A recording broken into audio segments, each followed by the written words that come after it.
Bismillahirrahmanirrahim.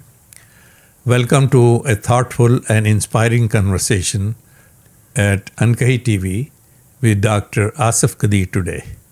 We have the privilege of speaking with distinguished voice in the leadership development and human capital strategy. Our guest, Dr. Jeff Magee, has spent more than 3 decades helping individuals and organizations unlock their highest potential. He is a certified management consultant, certified board executive, certified speaking professional, and certified professional direct marketer.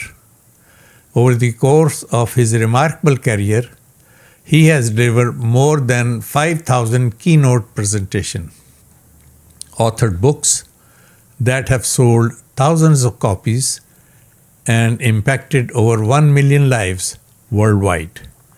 Dr. Magee is a publisher and editor-in-chief of Performance Magazine, a respected platform for global leadership for professional development. Perhaps most uniquely, he has had the opportunity to interview many presidents of the United States of America, getting rare insight into the leadership of American politics.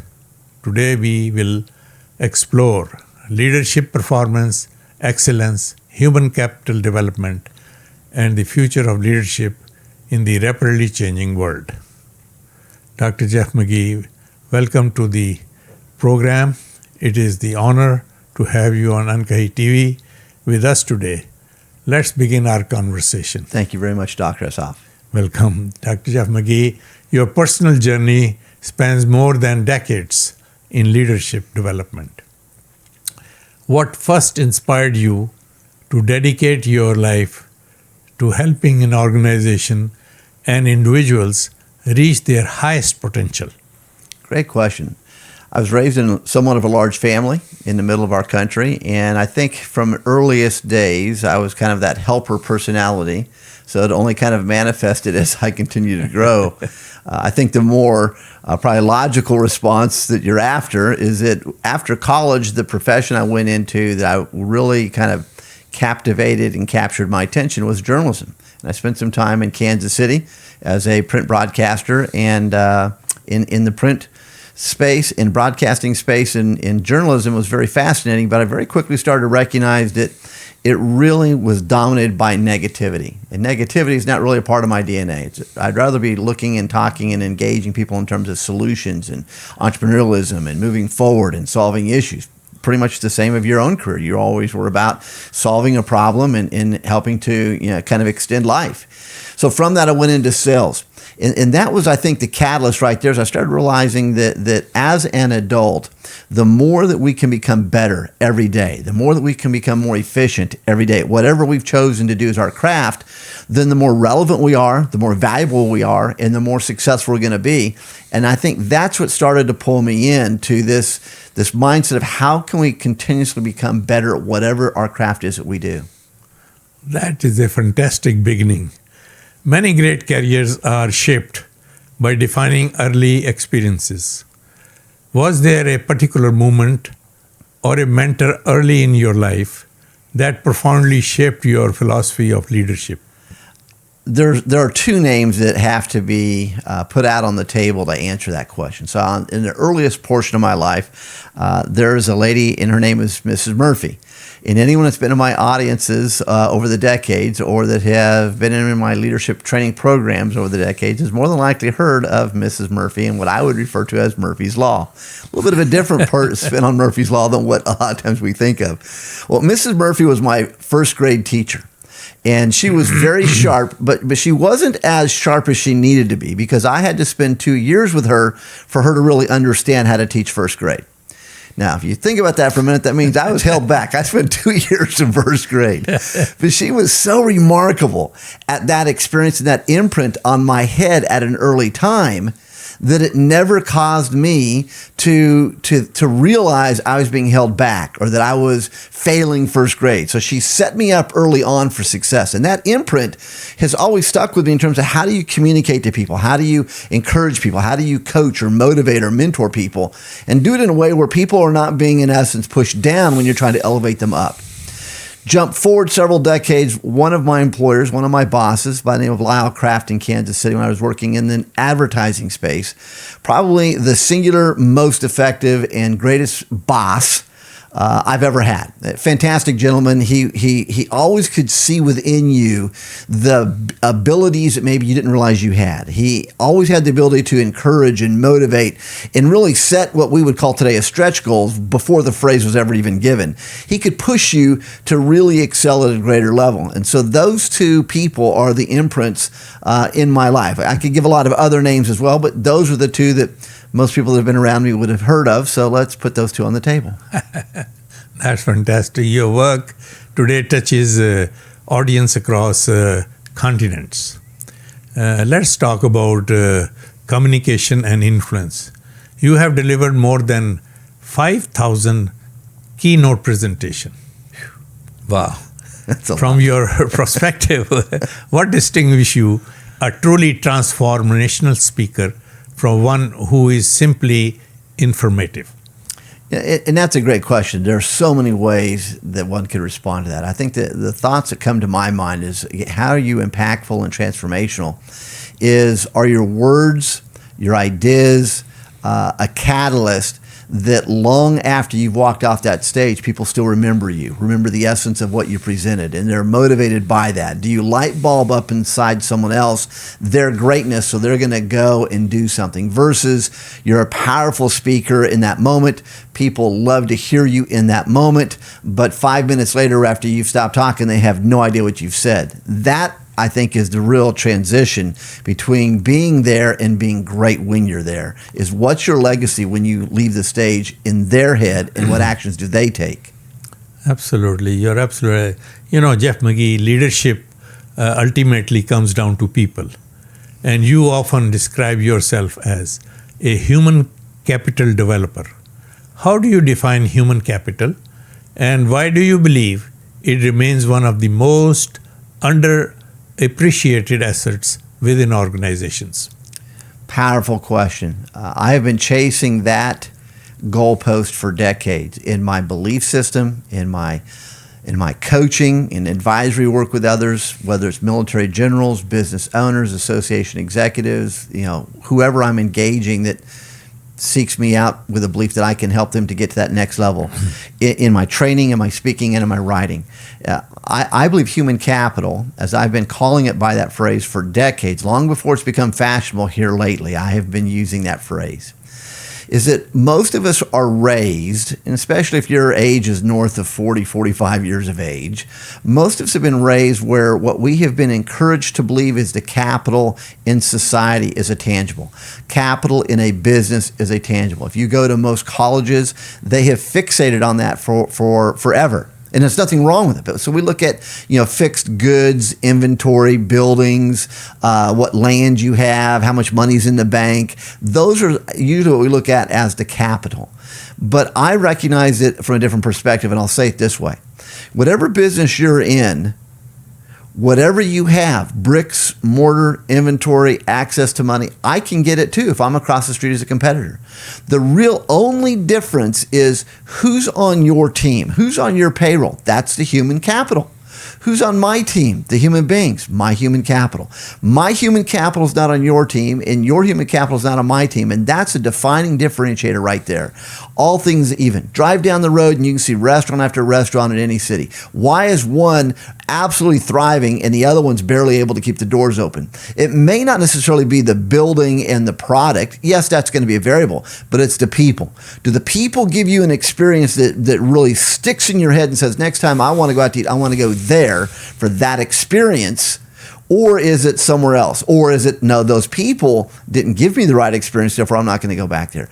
Human capital is your leverage. In tough times, it's not going to be processes, systems, and procedures that's going to get you out of problems. Yes, those are variables that are important, but those are all created by people, your human capital. Knowing how to plan is an art and science. Having a game plan can blow up in your face, but if you don't know how planning works, then you can't replan yourself out of a problem. Everywhere you go in conversation, Dr. Asaf, it's going to take you back to human capital. That's the variable. In your own profession, why do people go around the world to come and have you as their surgeon versus anyone else they could have had? You were the differentiator. It's your talent, your skill, your ability, your wisdom, your acumen, you learning what does and doesn't work. And that's going to be a variable for the next 100 years as we talk about technology and business, we talk about AI. Human capital is the variable that you can't replicate. That's very well said, Dr. Magee. Tell us that many companies today invest heavily in technology, yet the human element remains central. In your experience, how important is investing in people compared to investing in technology? You know, that question right there, we could discuss and get a lot greater minds in the world than mine to speak to it. I think that the investment should be as close as possible 50-50. You definitely need to be involving your energies on what's the technology, automation, robotics, what is the processing centers, the data centers, I mean, all of that technology. Yes, we need to do that. We have to do that. Is that necessarily a make or break? That could be an interesting debate. I believe that the investment in your people, both in the positions they're in today and the positions they're going to be in tomorrow. I break it down into some letter sets. You know, when you look at human capital is onboarded to do something, a functionality.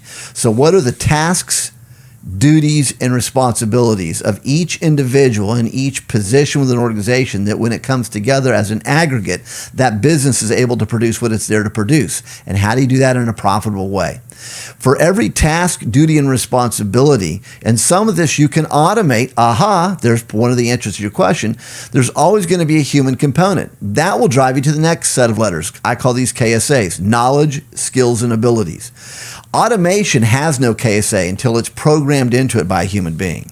Wow. And some of that you can use technology because it can eliminate redundancies, it can increase efficiencies, it can sometimes even increase the output to be more sustainable, more quantifiable, and more consistent than a human being in some of those situations.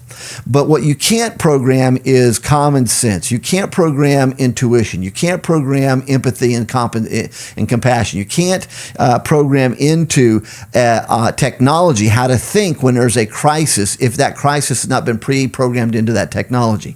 So you can make the debate on both sides, but I will still come back down to any organization that's thriving, it is going to be at least 51+% because of the people. Because when you start changing out the people, you can have the best systems, technology, franchise, etc. in the world, but if you don't have the right people, they're going to implode your business. I've worked with every kind of an industry on the planet over the last decades, and people is always the bottom line of what makes and breaks a business, every single time. Very well said, Dr. Jeff Magee. Leadership itself evolving in the rapidly complexing, changing world.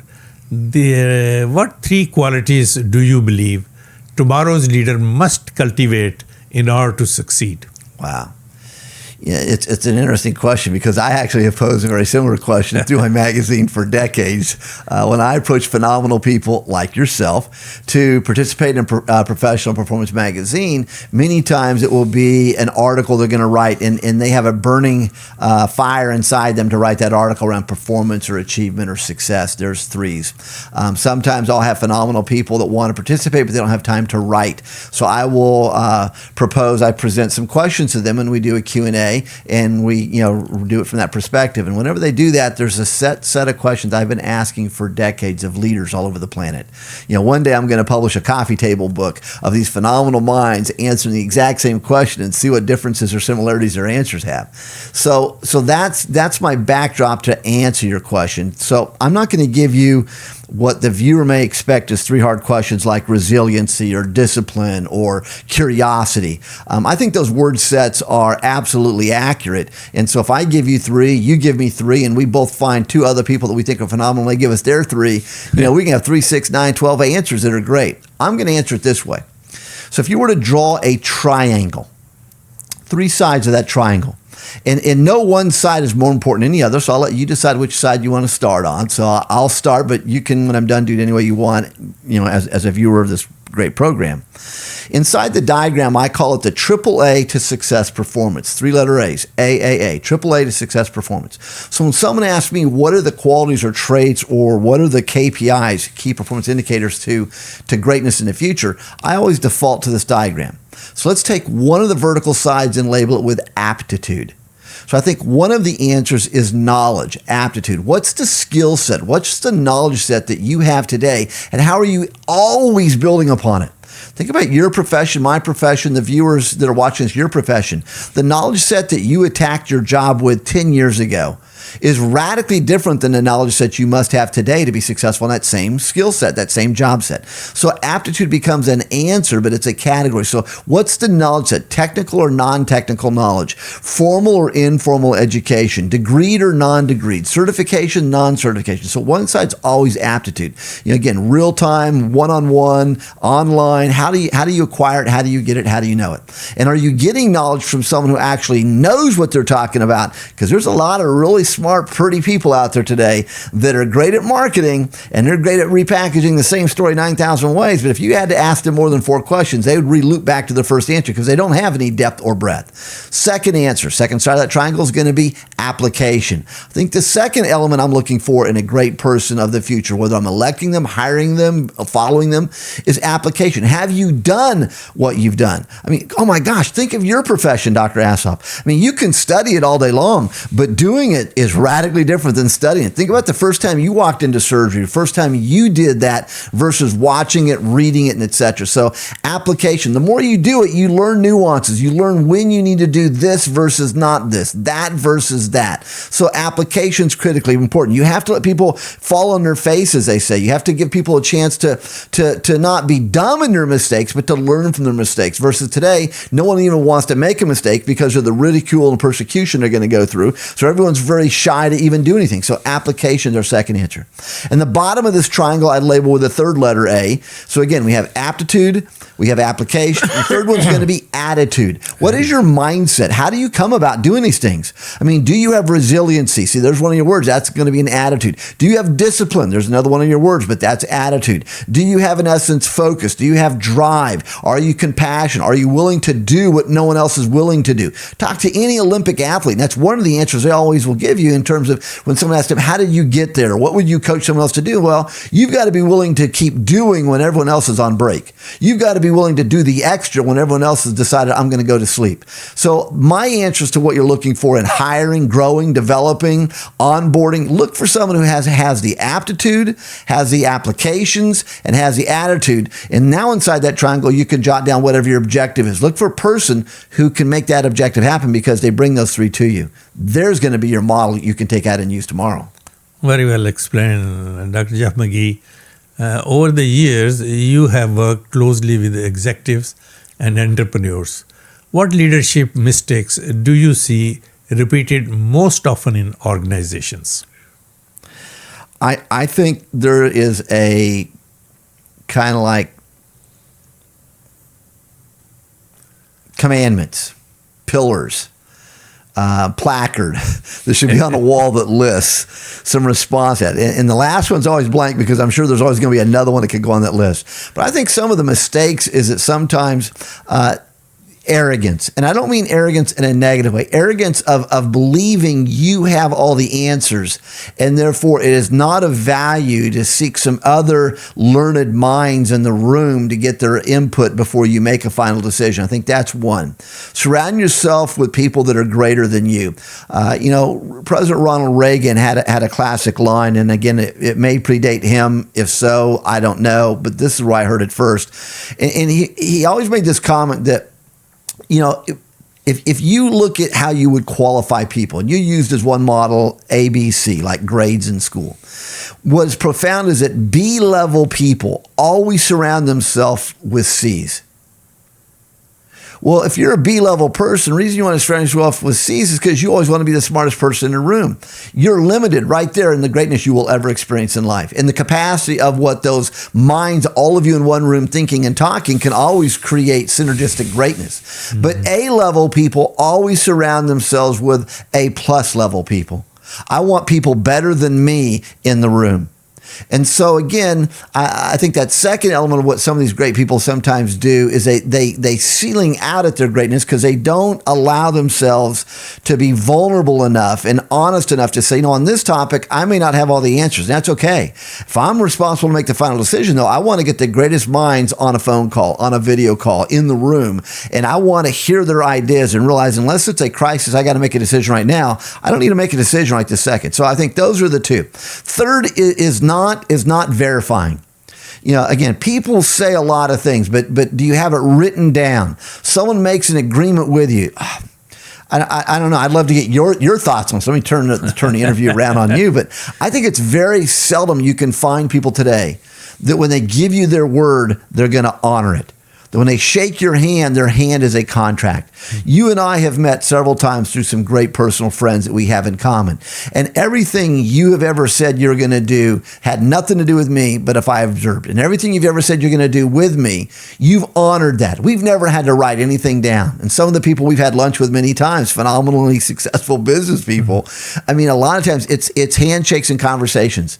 Think about even the things you've done within your own Pakistani community and within medicine and within essence, keep filling in the blanks. You have made not only legacy happen, you've moved mountains.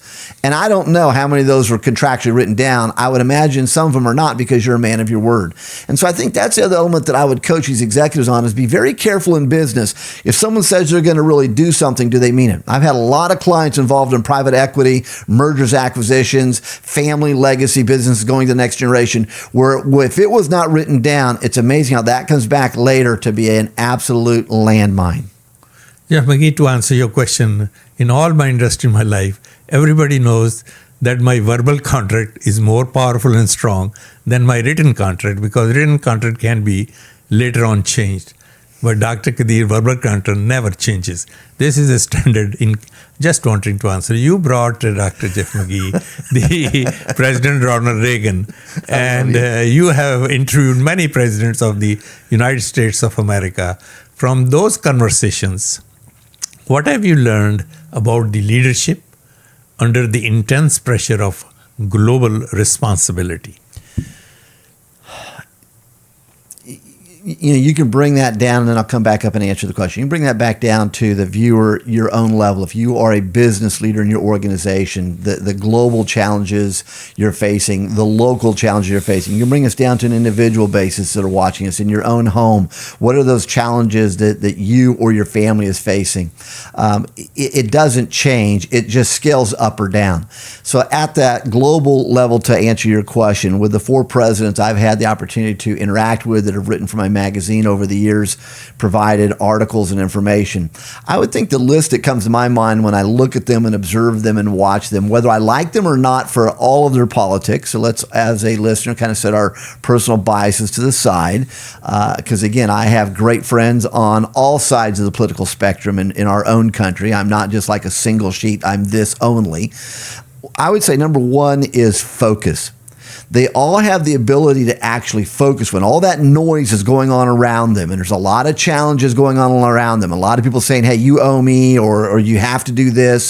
So they're able to stay focused. And surprisingly, to their benefit, maybe not yours or my benefit, but to their benefit, they stay focused on number 2, the goal. What is their goal in this situation? What's the goal they've been put into? And as long as you understand what their goal is, you now have an understanding of the game that you're being pulled into play and participate in. So if you don't know their goal, you're trying to participate in a game that's already in motion, and you may be going in a wrong direction and don't even realize it. So they're able to focus. They're very able to be very, very goal focused. Third is they're very disciplined. It is amazing at the amount of distractions, noise, expectations, and demands being placed upon all of us. But even at that level, they're able to really have the discipline to stay fixated on compartmentalizing one issue at a time. If you can't stay and you can't compartmentalize, it would absolutely overwhelm anyone. And we have in our own country in history in the last 50 years some presidents that were unable to stay focused and compartmentalized and let everything flow into everything, and it just overwhelmed them, and their presidency was wrought with one nightmare after the other. Very well said. Jeff Magee, the greater question comes out that the perspectives that we have must offer extraordinary insight in the leadership. You have just spoken to that. Speaking to the world leaders, what qualities consistently distinguish those who leave a lasting legacy? I'm just talking to the 4 presidents that you have spoken, and there's so many other leaders that you have spoken in this. And you have, from Bishop Desmond Tutu to the Dalai Lama to Sir Tony Blair, lots of other world leaders and esteemed leaders, within religion and spirituality, within global Fortune 100 level businesses, thought leaders. If I kind of took a macro to all of them, not just one category, but the category you've posed, I think legacy really can be viewed on a timeline. And when you look at legacy on a timeline, you're able to be, I think, more objective, and you're able to really be a better steward of what are your actions today when you think about the timelines. Timelines meaning we live in a world of immediacy. And I think a lot of times if people only fixate on immediacy, their legacy is going to be pure luck if, tomorrow it's positive. Because what you may need to do today to be successful may have a different ramification on tomorrow. So the second timeline we all live in life when we make decisions and we're doing things is we have the immediacy, the right nows. The second is then going to be intermediate, however you want to gauge intermediate. So let's say we were looking at a 1-year legacy, then the third timeline is going to be long term. So if 1 year is what we're going to look at and measure, what's our legacy going to be a year from today long term? Well, then intermediate would be backing up on month 11, 10, 9, 8, 7, 6, 5, 4, 3, 2, and then 1 now this month is going to be immediate. So if I want to be at this place in 12 months, then reverse analysis says, what do I need to make sure I have done at month 11? Therefore, what do I need to have done at month 10? And by doing some reverse analysis, we can come back to where we are today to see, are we on track for that legacy we're after? So with that kind of matrix or framework to answer your question, I think the presidents that are at the end of the day when all the ups and downs and goods and bads and I love you and oh my gosh has happened, the ones that have a lasting positive legacy are the ones that actually do things today immediate and then they reinforce it in the intermediate so it's going to sustain the long term. Those sorts of legacies. And when you in essence can change, back to some of our earlier conversation here, when you can change in a society how people think and think for themselves objectively to be able to be non-biased and know when they're being biased or know when they're being, in essence, sold some BS, when you can teach people how to think, that's a powerful legacy. When you can plant seeds of hope in people, that people will be inspired to not see only doom and gloom and misery and negativity, but they can see the future and pathways through some of these dark clouds to get to the sunshine again, that is a legacy. When you can get people to see that we are here for a reason and we're on this planet for just a splat a time and we're done. What are you doing to grow the next generation? Whatever that means to you. If you have a family, your next generation is going to be pretty close and obvious. But if you don't have a family, then who is the intermediate? Who's the extended way of looking at it? I don't have children. So that's why I write books. I've written 39 books in 21 languages. I'm hoping a long-term legacy because someone could potentially hear or read those words tomorrow, next year, 10 years, 100 years from now when I'm long gone. And if my words can motivate someone, can unlock in their head a way to see more success, then that's legacy. Absolutely. Very well said, Dr. Jeff Magee. Leadership is ultimately connected to performance. In your view, what is the difference between success and sustained excellence? Powerful. Success, anyone can be successful. What's the goalpost right in front of me and can I get to it? Success. Did I apply myself and learn from that? Success. Am I contributing to a team in a worthy manner and actually contributing to the team? Success. Am I growing every day and becoming better and more relevant? Success. So there's a lot of ways we could define just success there. But the second part of your question, sustain, that's a different game plan. A lot of people are one-hit wonders. They can write a one-hit book. They can write a one-hit song. They can write a one-hit act. They can show up in the office and impress their boss. And now my boss, she loves me. She thinks I'm great today. But can I do it every single day? So when you talk about sustain, that brings down to the table a lot of other conversations, such as what is your cadence? What is your pace? What is your capacity to be able to do this once, but to do it every single day, day in and day out? How do you nurture yourself? How do you keep yourself nurtured? How do you keep yourself healthy and balanced? There's a whole other conversation. But sustained is a different conversation.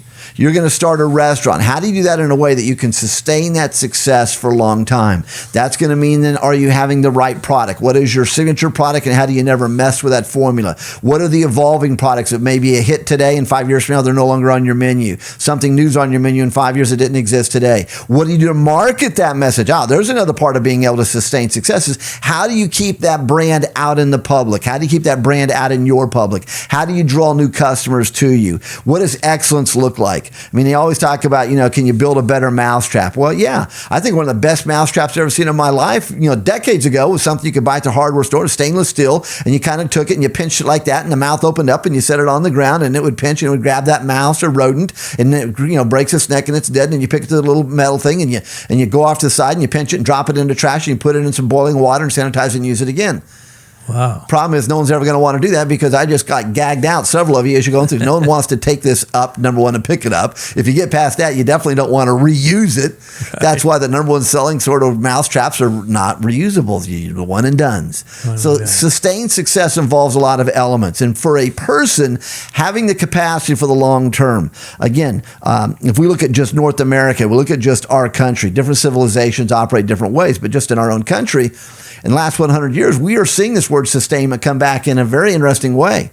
We have now went through a generational loop where the people that are at the time of the recording of this, that are in their, let's say, 70s, 80s, 90s, they went to work when they were young with a mindset that they would work a job their entire life, and then they would retire at a certain number, and then they would live until they died of old age off of a quantified finite amount of money, whatever the retirement package had, etc. And that's how they were conditioned to operate. Then that next generation was, well, I might work 30 years or 40 years and retire, but I might change employers a couple of times. And now you got people that are basically under the age of 40 that retirement may only happen if they inherit something, but otherwise they're looking at, hey, I'm going to do the things that excite me, energize me, and engage me as a vocation, profession until whatever day I decide to check off the planet. So when you look at the word sustainment, it's very challenging. But if you're going to sustain success, have to have a strategy, have to have processes, have to have procedures. You have to be able to quantify what the activities are that have to be done over and over again for success, whether it's done by technology or a human being. And then you have to know what the exact actions are that's going to allow you to go from the beginning of this journey to the end when there's money going to exchange hands. Beautiful. Dr. Jeff Magee, many people aspire to be successful, but struggle with consistency. What daily habits separates a high performance from average professionals? Picking up on what we just discussed, I would say some of those immediate differentiators is going to be the word discipline. You have to have the discipline to do the first thing first. You have to have the discipline to do the second thing second. You have to have the discipline to see it through to its conclusion. And en route from first things first to second things second to conclusion, find ways to become more proficient and efficient so that you can do it more effectively, so that it's not laborious every time you do it. And sometimes there's going to be some monotony to what you do.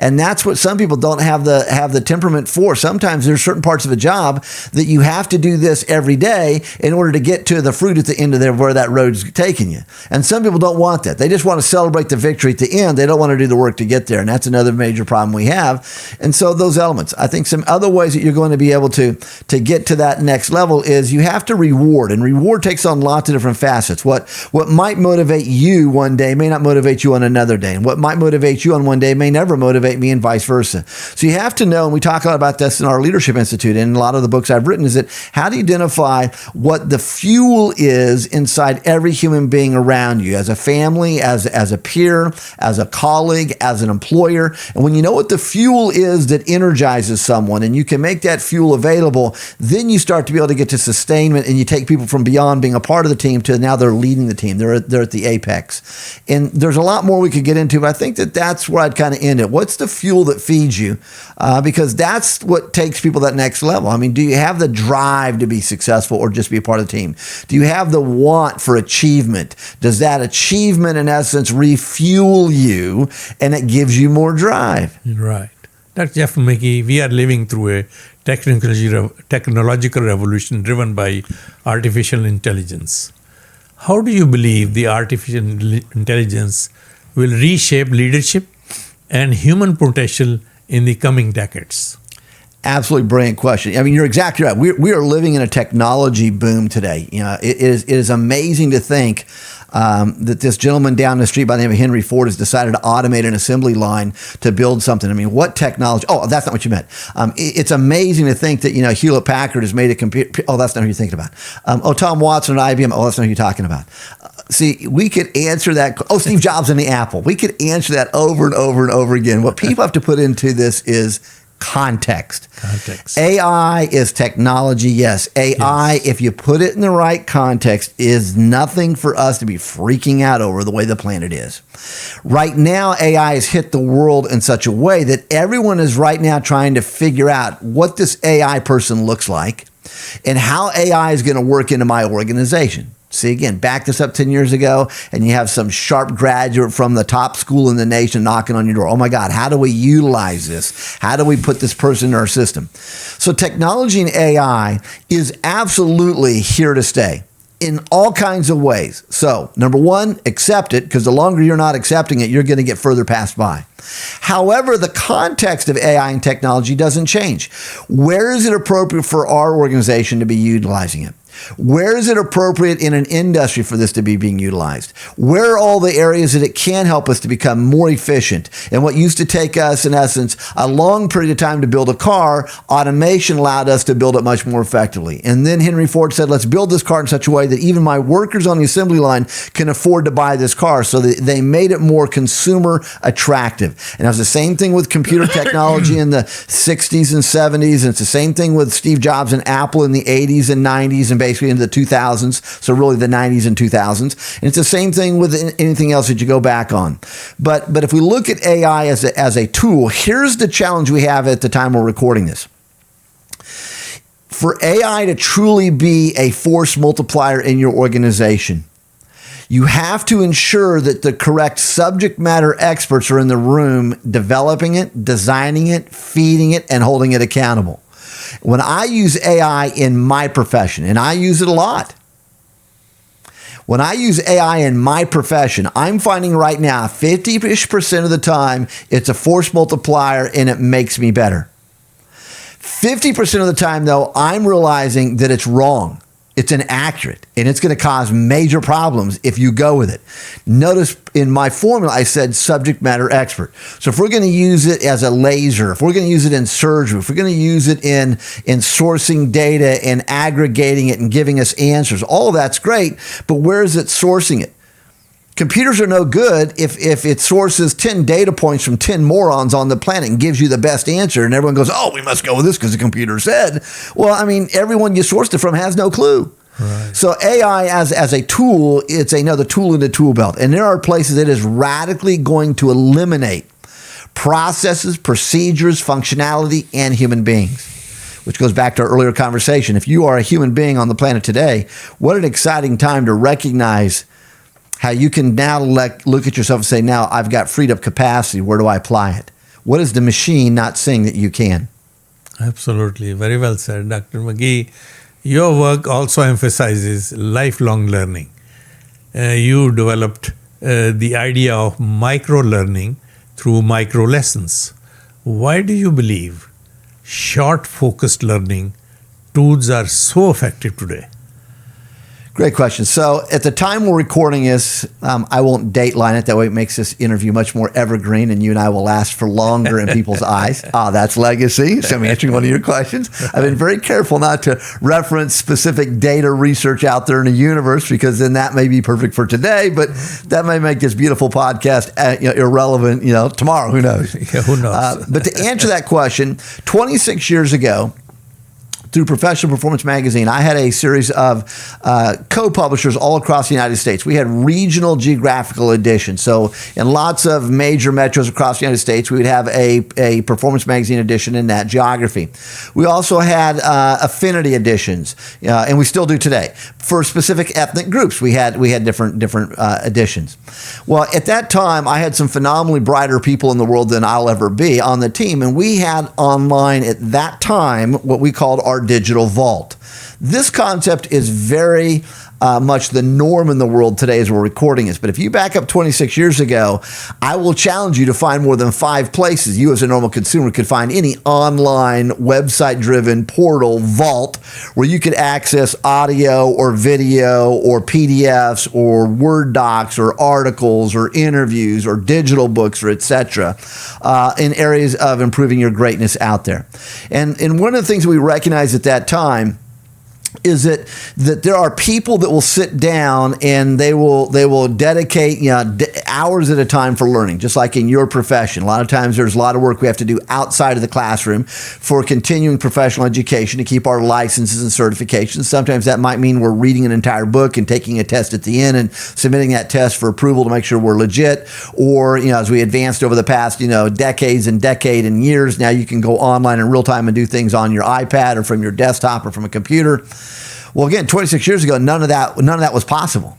Time is moving fast if people stop and just kind of back up 10 years and see what they have today that didn't exist 10 years ago as a norm. So in that, what we were doing then was we were taking down pieces of phenomenal people like Og Mandino, Zig Ziglar, Jim Rohn. Those are people in the sales world that business people would have been very much connected with 26 years ago. And we were taking some of their very long programs, some of their long-winded books, and we were breaking them down into 3, 4, 5-minute sections, segments, bites, micro lessons, mini lessons. Today, I have JeffreyMageeMasterclass.com, and on that, we have over 400 2-minute micro lessons, 400 micro classes, master classes, whatever word set you want to use. But what we realized is that if I can share with you a legitimate content nugget in 2 or 3 minutes, what it is, why it is, how you can use it, how you can apply it, and how it benefit you, boom, one and done. People are going to come back for that all day long because they can do that on the fly. They can grab their cell phone wherever they are and they can watch something, because people are doing that right now. They're all over the internet from their cell phone and their smart watches. But asking someone to dedicate 45 minutes to an hour on a regular basis is difficult for some people.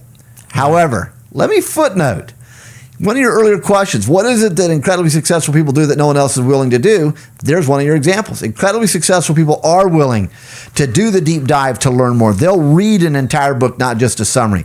They'll go back and they'll re-listen to the audio multiple times, not one and done. And they'll take classes. I'm an educational junkie. What are you?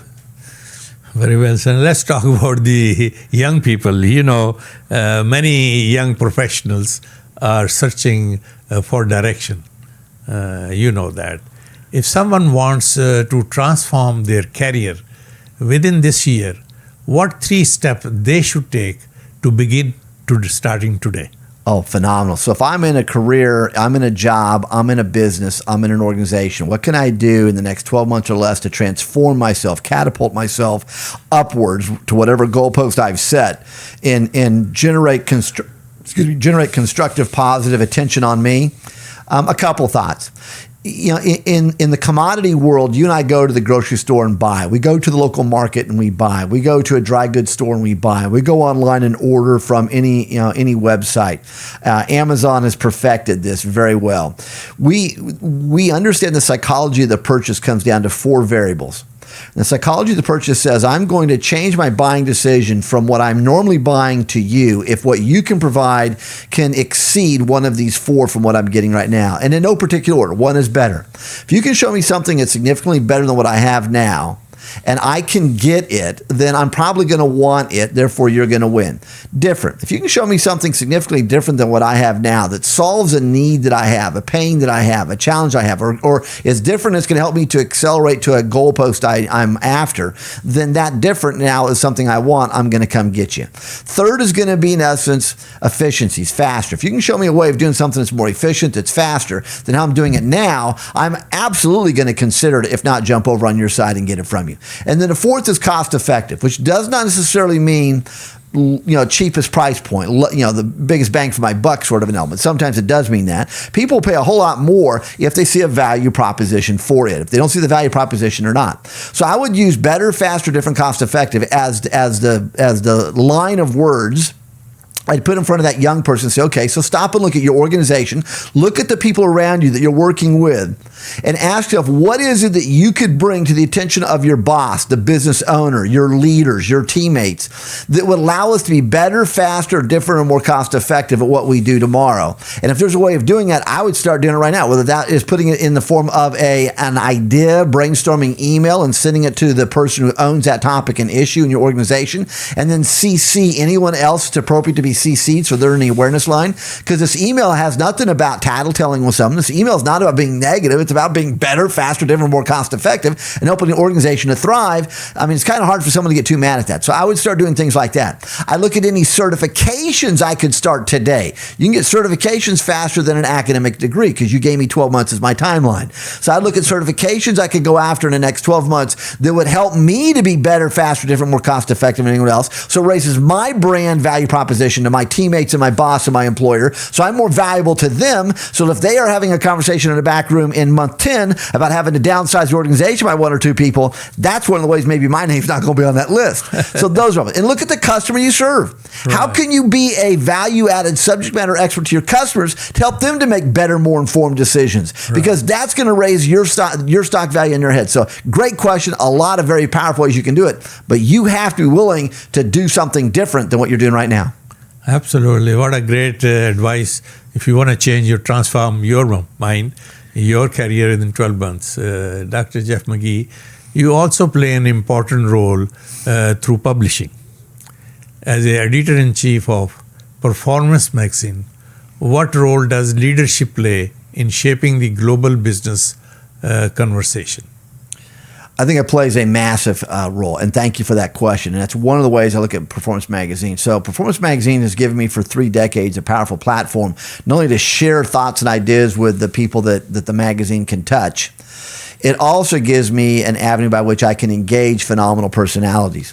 In terms of leadership from a global perspective, I believe it plays a massive role. That's why in every issue, we have a very evergreen approach to what we do, but we're always looking for someone to talk about leadership, followership, entrepreneurship, talking about ways to become more effective at communicating, presenting, selling, marketing, ways to be much better at dealing with personalities, interacting with people, ways to deal with crisis, conflict, make decisions, set goals, achieve, celebrate, all the aspects that makes up our life by going out and finding these phenomenal personalities that we would see individually as a thought leader in that space and having them share with us. And so whenever we do an interview with someone, it's never a featurey story. It really is getting granular. Give us your formula, give us your HOWs, give us your to-do list, your not to-do list, your lessons learned. Very similar to the question you've been posing to me, and I greatly appreciate them. So I think it serves all of those roles to elevate it up. Now let me get deeper.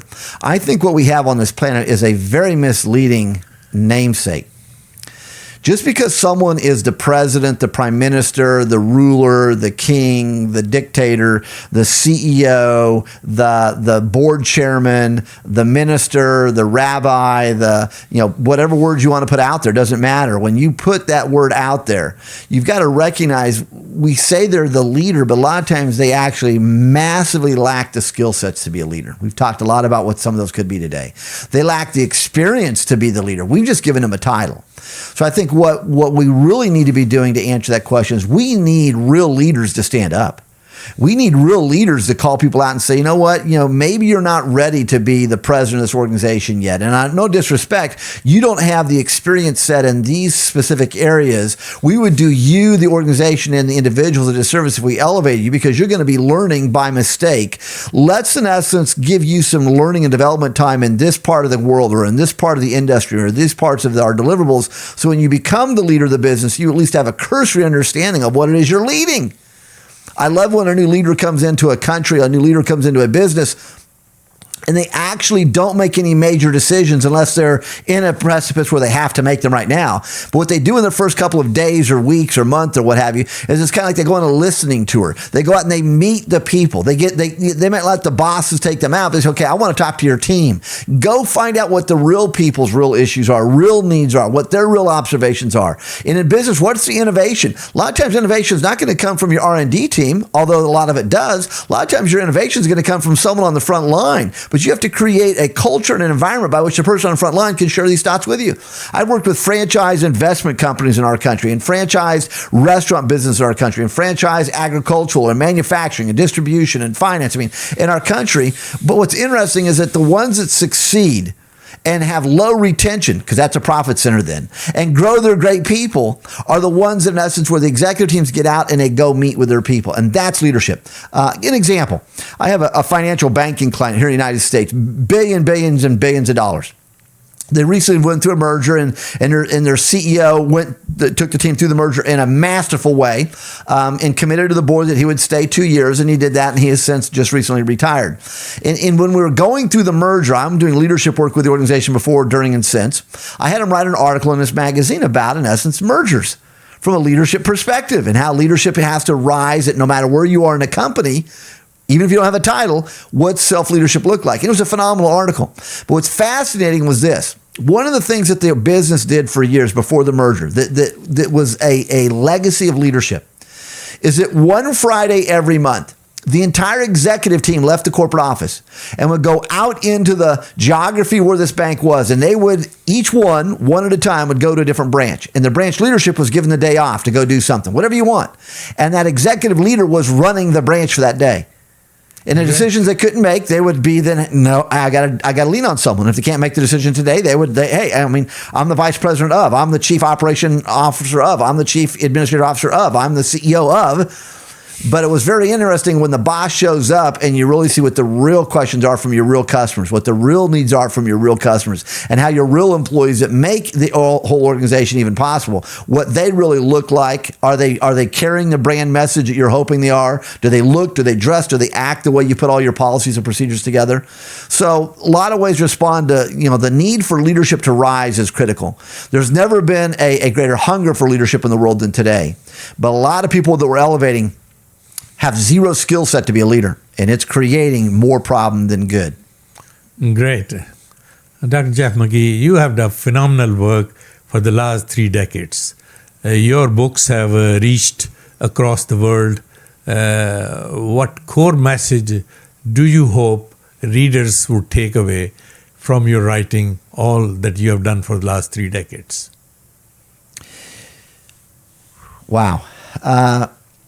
Formula. I think if I had to put a word on the wall, I would write the word formula. I would hope that when anyone reads any one of my books, what they're going to walk away with is that whatever that book was fixated on, I presented a formula that you could follow to get there.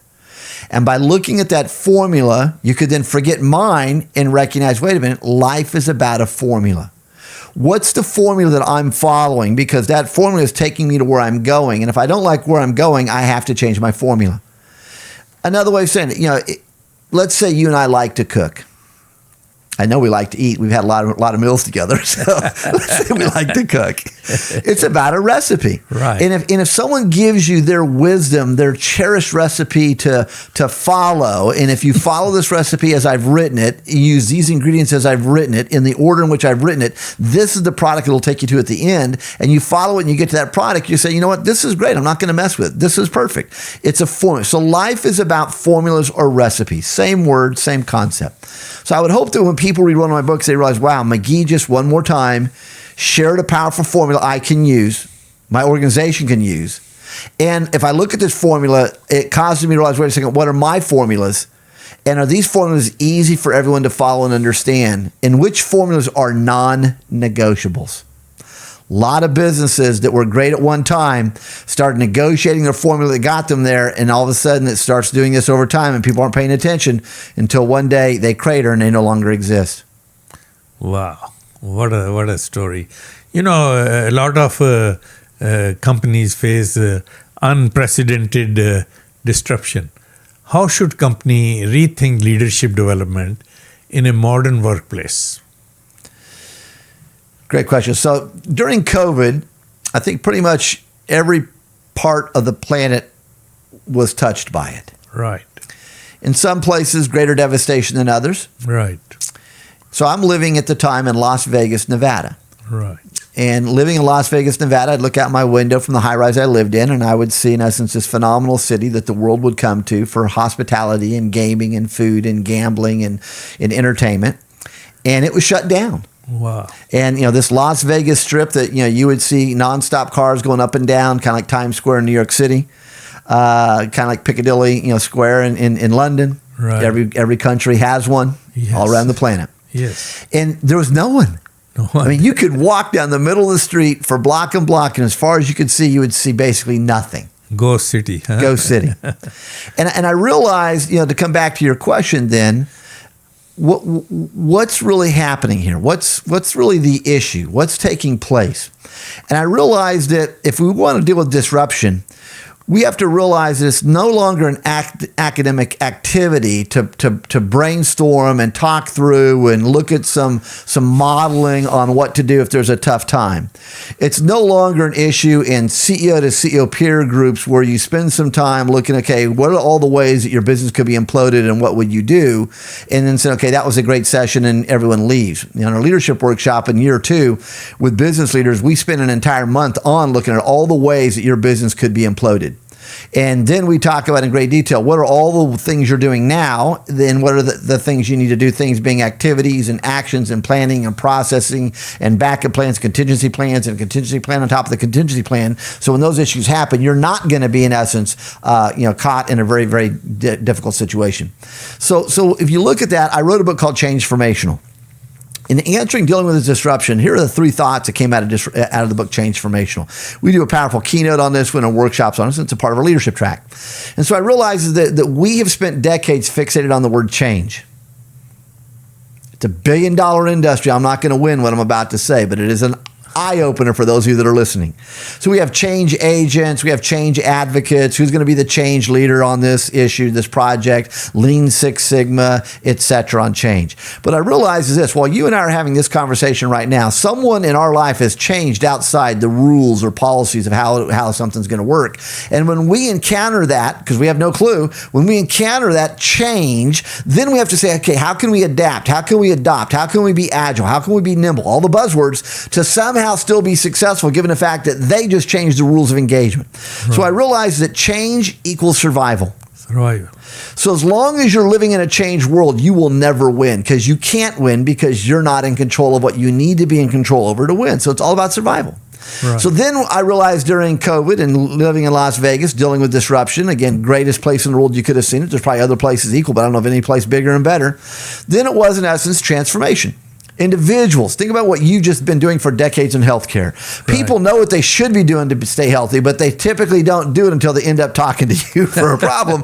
Then they're looking at what's the major life transformation I need to make. You know, businesses gear up for, next September, we're going to do a major technology transformation. And so we're getting everyone geared up for this thing. And we're telling everyone that, that we're going to do it. So life and business, it's like, we do transformations, but once in a great while. So change equals survival. So we do transformation to thrive. If I do this transformation, we're going to be able to thrive. Right. What I recognized during COVID is the people that are looking at all the change happening 24/7 all around them, because that's how it works, and realize what's a transformation that one day I might want to do, and they go, wait a second, one day I might want to do no longer is the way to look at it. Every time a change happens, what's the transformation you're dealing with? You can drive through that window of change opportunity, so out the other side, you become change formational.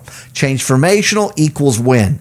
So survive equals change. Right. Thrive equals transformation.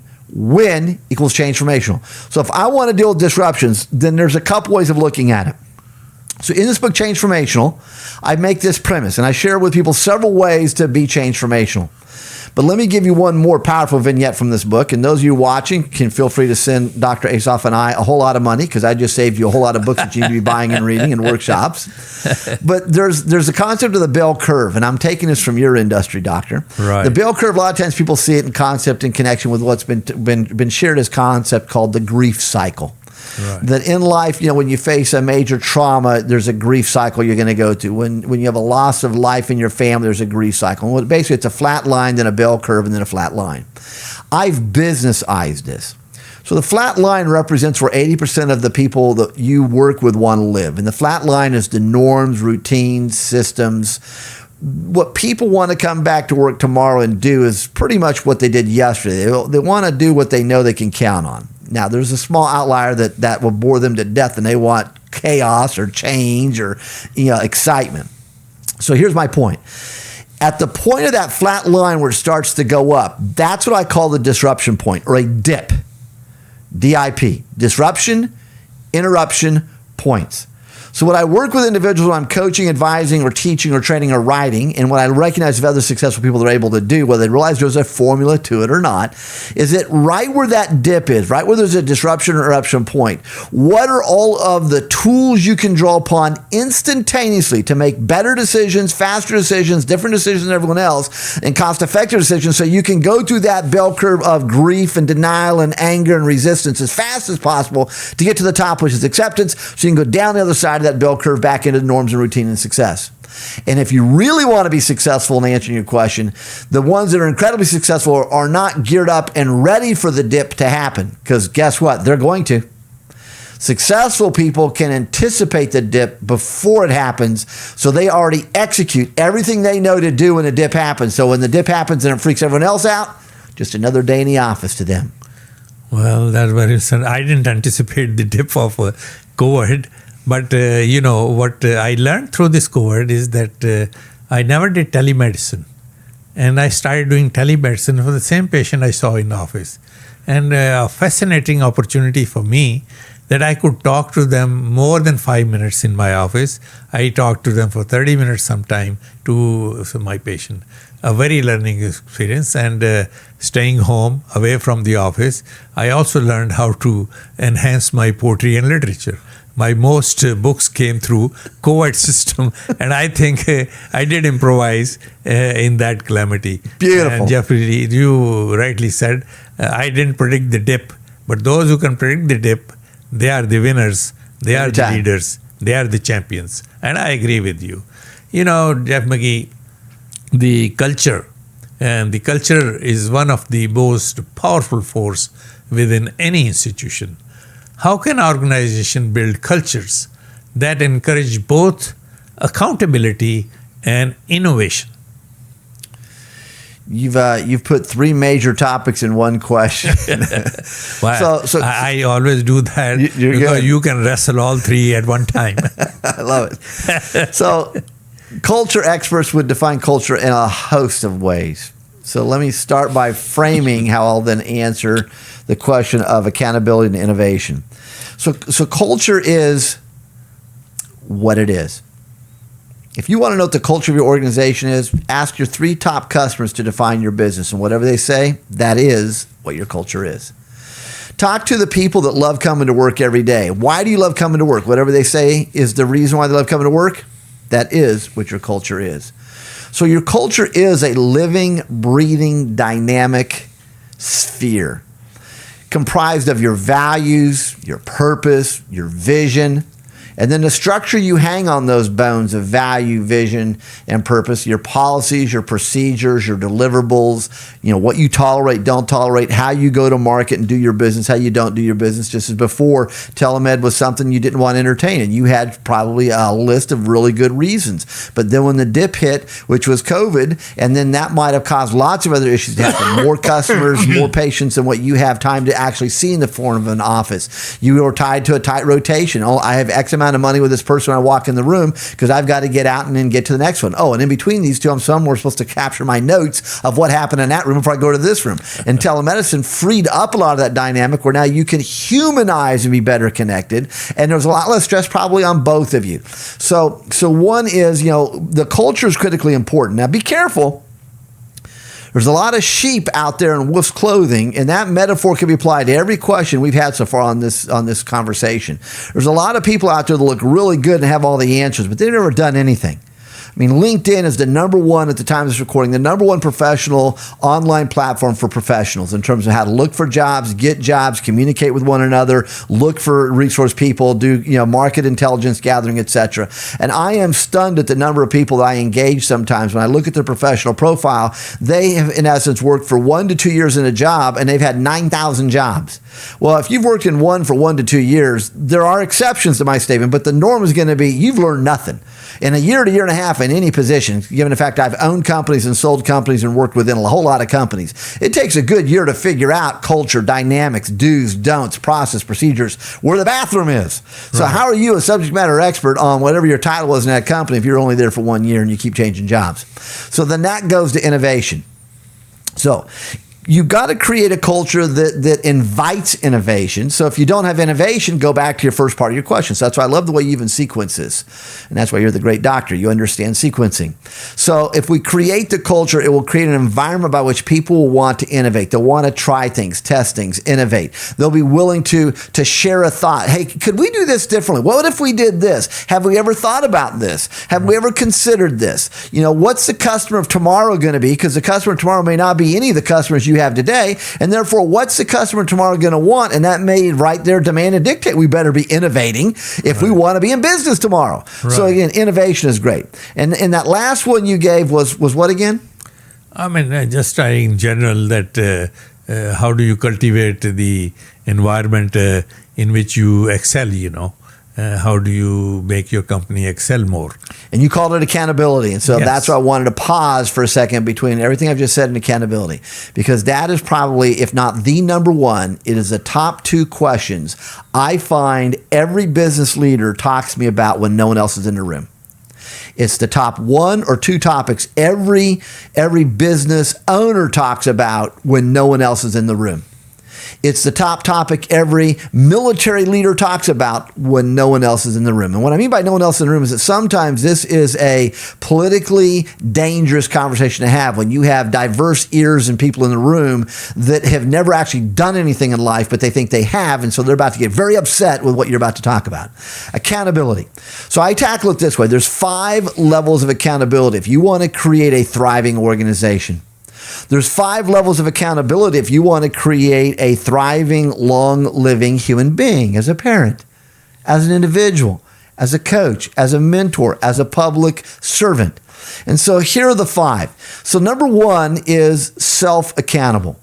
I started number 1 because that's what everyone's looking for. I want to interview and hire someone that I can count on, that they're going to do what I need them to do, that they're going to have the right work ethic, they're going to do their job, they're not going to cut corners. If I need someone to come in early, stay late, they're not even going to think twice, they're going to be right here on the spot. So that's self-accountable. So we all like to, even maybe ourselves like to see of ourselves as self-accountable, good citizens, good stewards of our environment, our ecosystem, our society, our planet, etc. Phrase it any way you want. So number 1 is really, good lip speak. So how do you get self-accountable people? What I realized of the 5 levels of accountability, the secret to the 5 is number 2. Number 2 is the one we always screw up. Or it's the one in society, once we design it, for the right reason, we then don't have the mettle, the stamina, the resilience, the guts to do it. So number 2 is the word system. What are the systems of accountability? So for example, when I was a small child, a lot of brothers and sisters running in our house. We lived in a farmhouse out in the country. We had a little magnet on the refrigerator door, and on that magnet was a piece of paper. And tied to the magnet was a string and a pencil. And the thought was, if you finish something in the refrigerator, no one else may know you're finishing it, but someone else in the future may want that, and they're planning to use that. So if you finish it, write it on the list so that way we know it's on the grocery list so that mom, dad knows to get it next time, and everyone else knows that, hey, we don't have any of it. That's an example of number 2. It's a system. System. We all drive a vehicle. Right. Whether it's driving on its own because you're really gutsy with your life and want to sit in the back seat and let this thing do its own job. Now, maybe those are highly safe, but I know Las Vegas, Nevada, right during COVID, before and during, was one of the test cities in the United States where they were doing these autonomous cars. And because I lived there and I saw them constantly crashing into things, I don't know if I want to get in one. But they have a system to tell you that's supposed to work right. So take that off the table. All the rest of us that drive a motorcycle, a motorized bike, drive a car, a truck, an SUV, there's a dashboard in front of you. And one of the things that's there is a speedometer. That's a system. It tells you how fast you're traveling.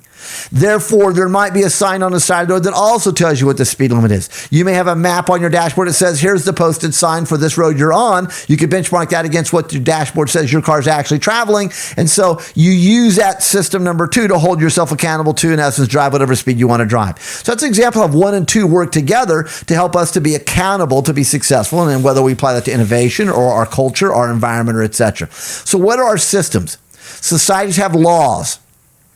You have a structure in your society where you elect certain people. Therefore, that's how you hold those people accountable to create the laws by which they create to hold all the rest of us accountable to have this safe and productive society we have. And if you have a law that you've created because you all agree, hey, that's a good law, then guess what? The first time someone challenges it, you have to make sure you follow that number 2 system. As soon as you start negotiating away laws, you now screw up number 1, which is self-accountability, because why should I hold myself accountable to do X, Y, and Z if you're not being held to do X, Y, and Z? So see, just even though the first 2 of the 5 are powerful roadmaps. Right. So when I come into an organization that's complete chaos, guaranteed, you now know part of my map. I say, show me your number 2s. What do you mean? Show me your standards of conduct policies. Show me your operations manual. Show me your to-do. Show me how you're trained. Show me, all of those are examples of 2. So first is self, 2 is system. Third and fourth. Now, 3 and 4 can invert. I don't even care what order you put them in. But if you want to be more accountable, which is your question, then you have to have all 5. Number 3 is going to be employee.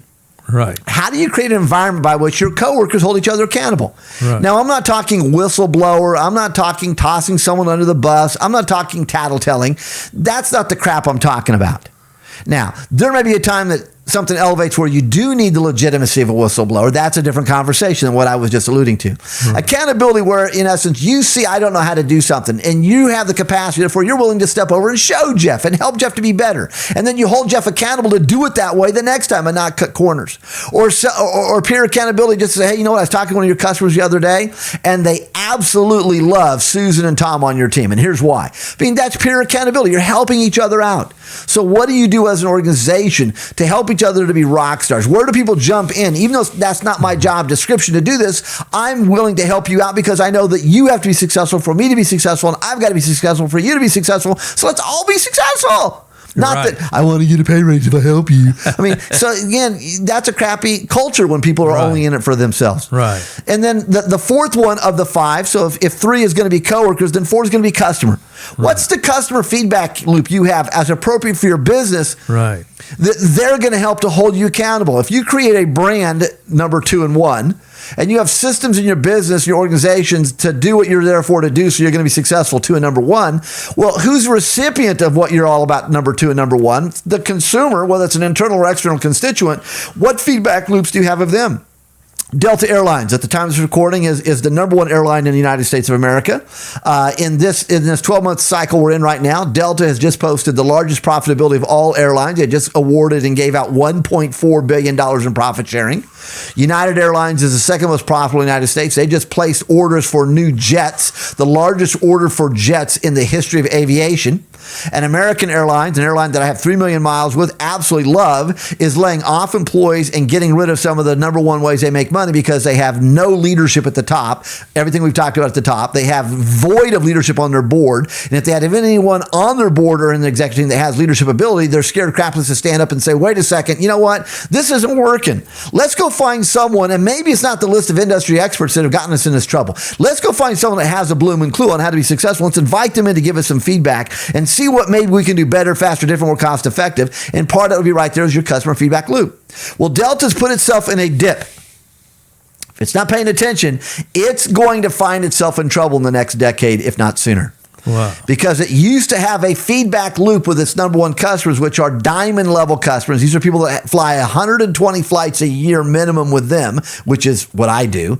And right before COVID, because they had all of our cell phone numbers, they would solicit from us diamonds. Every time you're on a plane, when it would land, I could tell who all the other diamonds were because all of our phones were going to ping. And if some Delta Airlines asking us a valued customer as a diamond, one simple survey question, and we answered it, we could answer more if we wanted or opt out and be done. What's interesting is post-COVID, they don't do that anymore. They've decided that their most important customers don't matter to them. That's what the customer's view is if they're no longer being touched by that number 4. And that's how times CEOs and business owners sometimes get in trouble. To one of your earlier questions you talked about, Dr. Asaf, is that, again, when you stop looking at what were the data points that got you to success and you start saying, okay, I don't need those same data points, you're going to get in trouble. I've got a business owner of a manufacturing company that's $1 billion company, and every day there's certain micro data he looks at that is incredibly granular. But he's been doing it for 40-ish years. Why stop now? Because it's taken him from not a $100 million company to $1 billion. So it works. So level 4 accountability is going to be, in essence, the customer. And number 5 then is boss. Boss. If I was taking this and I was doing parent counseling, number 1 being child, number 5 would be the word parent. If you have a child, the child's age 0, 1, 2, 3, 4, then you're probably not going to have number 1 in play because boss number 5, parent, is going to have to be number 1 because you're going to have to really be visible with your child to make sure that they're doing all the right things, they're growing all the right way, they're safe all the right ways, there's nothing problematic happening. But at a certain point between 0, 1, 2, 3, 4, 5, certain different activities start to happen where you say, you know what, I've shown my child this one, I've taught my child this one, I've reinforced the right behavior and response, I've nurtured that, I've gotten feedback from them that they get that. Now I can just give a name to that and I can say that word and they'll do the right thing. So now I, as the boss number 5, parent number 5, I can start to employ and deploy a accountable self number 1. So if the boss feels like they always have to be present, then you've screwed up 4, 3, 2, and 1 with your team. If the boss always is having to have the final word, then you're not trusting 4, 3, 2, and 1. You're never going to be as successful as you can. So that's what I've learned by studying successful people and businesses. There's 5 levels of accountability. So one more time, I just saved you millions of dollars with that matrix. Great. Jeff Magee, today is March 17th, 2026. Let's talk about now the turn to the future. Looking 20 years ahead, 20 years I'm talking about, 2036. What will leadership look like in a world shaped by rapid technology, change, and global uncertainty? This is a question. Yeah, it's a great question. I think you will be the Yoda. You'll be the Yoda of the day. Yoda had technology all around him. Yoda had smarter people all around him. Yoda had computers and robots all around him. But people still came to Yoda.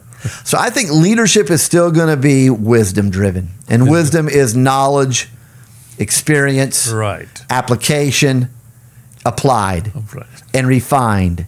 So I think it's going to still be there. It's going to take on different ways. We're going to be able to just ask out into the universe because some sort of automated device is either going to be planted inside of us. I hope not. But it's going to be on our arms or wherever. It's going to be in our glasses. We got smart glasses already now. Right. We're just going to be able to to think the thought or think the thought out loud, and we're going to be able to have multiple reference points of ideas presented to us from which we can scan, boom, boom, boom, boom, boom, decide which one's most valuable and viable for where I am, and apply it and just keep right on going. So we're going to have access to world knowledge from true leaders in different sets, and no one person is going to be the expert on everything. And I think maybe the last response to that is I think one of the traits of a great leader, and I've written about this and I talk about this a lot, and it challenges conventional wisdom. Great leaders do not have answers. Great leaders do not have answers. People always, I love Dr. Asaf. Why? Because he always knows these things. He's brilliant. No, what made him brilliant was he has the unique ability to realize that what all do I know and be firm and confident and stand your ground, share it from there. But what do you not know? And so who are the people or what's the data sources you must access to get insights, information, responses, and answers from which you can then glean in the situation you're in, which one, from your perspective, is most viable, and that's the one you execute. See, people are seeing the byproduct of leadership in terms of the actions, what they do in terms of growing people, but they don't back up and say, okay, how did I grow that person? Right. The decisions they make, they made that decision, but what all went into those decisions in the back room? And sometimes I don't want my world leaders, my corporate leaders, my religious leaders, my spiritual leaders, my health leaders, maybe to get into the nuts and bolts of all the specifics that led them to what they're telling me. And because sometimes maybe I don't have the acumen to understand the context of what they would tell me. And so that could just screw up the whole day. But I want them to have access to all the right information. I think leadership in the future is going to take on a much more sophisticated level. Right. And it's going to make it very hard for real SMEs to get lost, but it's going to make it very easy for charlatans to take the lead. Well, I asked you so many questions, Jeff Magee. Let's talk finally a question about legacy. Legacy is a very important thing for big people. If you were monitoring a young leader, we're talking about, you have talked so many leaders, business leaders, professional leaders, politicians, presidents, world leaders. If you have to monitor a young leader who hopes to shape the future of this society, what guiding principle would you encourage them never to abandon in their life? Wow. I might have to hyphenate my answer so I can get more than one word. I would say patience has to be one of the words. You've got to be patient, because the people you're going to need with you to sustain your legacy, the accomplishments you're going to need to build upon and stand upon for your legacy, the resources, the assets, the tangibles, the commodities that you're going to need to align to be able to have a legacy. Very seldom is anyone going to be in the right place at the right time to accumulate and aggregate all that in 1 second for the answer. So patience has to be one. I think a second then is going to be discipline. Discipline to surround yourself with the right people. Discipline to have that legacy of success and not just be that one-hit wonder. So I think discipline is going to be another one. And I think all that's going to sit on my last word, which is clarity of your values. Absolutely. I think some people, you got to have the patience to get to your destination, and the world just is not patient, and people are not patient. And discipline, they want to delegate it away. No, you have to have it. But what are your values? Again, your values are going to be seen in your every action, your every comment. And those are micro legacies. Again, when there's a disruption, when there's a crisis, again, your values will be your. Absolutely. Dr. Jeff Magee, what a fascinating conversation we had. This conversation has been both enlightening and inspiring. Your reflection remind us that leadership is not merely a little. It is a commitment to growth, discipline, and service from thousands of to the influencing leaders across industries demonstrates how powerful ideas are when they are communicated with clarity and conviction, and can transform life and the organization that you have served. On behalf of our viewers around the world, thank you very much, Dr. Jeff Magee, for sharing your wisdom and your inside leadership and the human potential. It's more like an encyclopedia. Your Professor magazine itself is a legacy for you. Dr. Magee, it has been a privilege speaking to you today, and thank you for joining us at Ankahi TV channel. Absolutely. Good evening. Thank you so much. I appreciate what you do. I appreciate your legacy, and appreciate this opportunity to visit with you. What a great conversation. And we'll have again a good dinner tonight. Thank you. Thank you. Thank you for coming.